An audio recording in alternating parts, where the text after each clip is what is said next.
5 aha moments that I learned this year.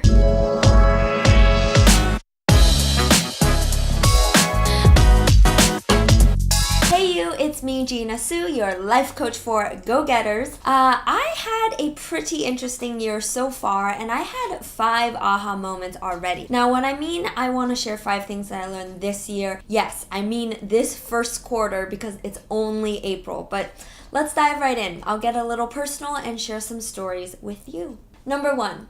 Maintaining relationships is never a waste of time. Now, I learned this lesson the hard way because the end of last year and the beginning of this year, I lost 2 of my closest family members. Now, this was really hard in the sense of you never expect to lose someone in your life, but also at the same time, I had this really intense goal of pushing really hard on my career in 2019. I had goals broken down to the month, to the week, to the day, to the hour. And when I was going down this journey of learning that these family members were sick, there were a lot of hospital visits, time spent with my own family, time spent with everyone basically, just to get through these difficult moments.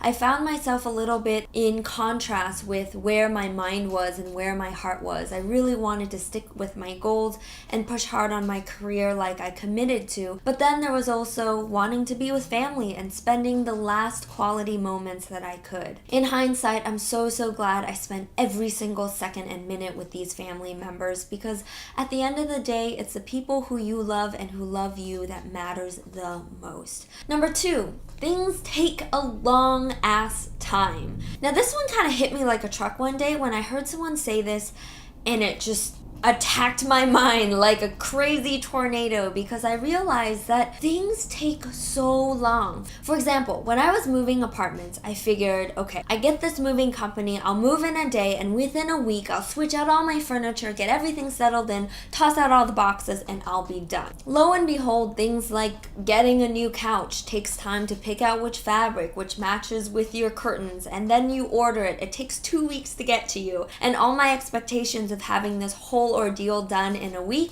turns out, hey, sometimes it actually might even take a couple months or even a year to slowly switch everything out. And that's a perfect reflection for me career-wise. Sometimes you want to get something done and it takes a little while. Sometimes you have a learning curve. Altogether, things take a long ass time. Now what I'm learning is that hey, I'm learning how to incorporate this thing into my lifestyle. Maybe in 5 years, I'll get really good at it. I would have never said that in a million years before, that it would take me 5 years to get really good at something. But I feel like in many ways, I've matured and realized that, hey, if you want to master something, it'll take a lot of years. And I'm ready and in for the ride of this long-term journey of building the career and business and life of my dreams. Number 3. Nothing is ever all finished. I kind of have this type A mentality of wanting to check everything off my to-do list and wanting everything to be done. Like for me, it would be a dream fantasy if my laundry and all my sheets were washed and the kitchen was clean and all the dirty dishes were put away and everything on my to-do list was done. It would be such a beautiful clean slate, like checking into a hotel and starting your life anew. But of course, not everything is ever finished or at the same time. That's the thing, is that sometimes you want to pick up a new skill or develop something in your lifestyle and there's always room to grow. But I still had this kind of thought that hey, once I get to a mastery level, I can sort of cap it off and start working on something else. But the aha moment this year is things learn and grow up and down like this all the time. You never put a cap on anything, but that's also the beauty of life. It ebbs and flows, and hey, letting that idea go has really made me a lot more flexible and has made the process a lot more enjoyable too. Number 4. Clutter kills. Now, I feel like one of those hipster people who found out about Marie Kondo before she hit the big wave of everyone knowing about her and having her own Netflix show. Her Japanese name is actually pronounced Marie Kondo, but I think she changed it to Marie for the American market. So I like to call her Marie Kondo. So I've used Kondo as a verb because I read the book front to back, cover to cover, and did every single exercise, including the one where you come home and you put everything away for the first 10-15 minutes.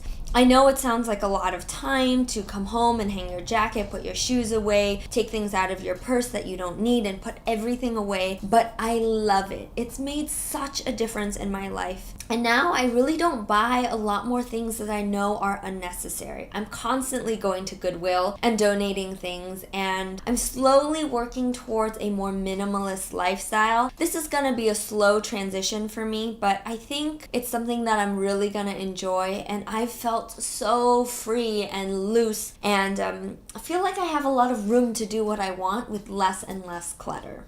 Number 5. Lean into who you are. Now, this one's very specific for me in that I realize that I have to push myself and catch myself to be more me every single day. Here's a really basic example. When I'm about to get dressed to go to a class, sometimes I find myself choosing an outfit where I feel like I will fit in more, but it's less me. And this year, I've had to catch myself and be like, Gina, what is the truest expression of you? What do you really want to wear, despite what other people will think? And I'll catch myself in the moment of like reaching for a plain t-shirt and saying, no, what I think is more me is this thing, and I'm gonna make myself try to wear this today because I think this is the truest expression of me. Now, maybe that's just a pretty silly and basic example, but this has come to fruition for me in different ways, in the sense that I am encouraging myself to speak up a little bit more and to say what's on my mind right when it comes to me. Different communities that you go to have different vibes, and I find myself to be a chameleon in person and on screen, and I like to really, I don't know, it's fun for me to adapt to different communities and environments, and I think that is a strong suit of mine. But I realized this year there's a lot of power in staying consistent in who you are and bringing that brand into every single community you enter. So I've really had fun catching myself in these little moments, be like, Gina, what's the truest form of you, and do that. So yeah, those are the 5 aha moments that I learned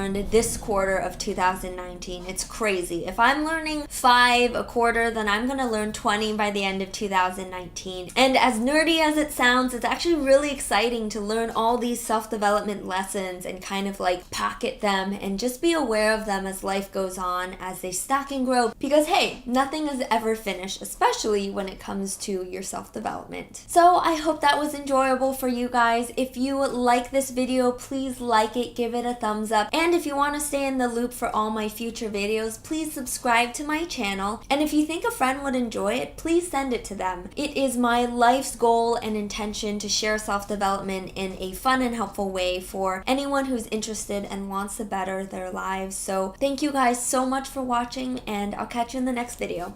Bye!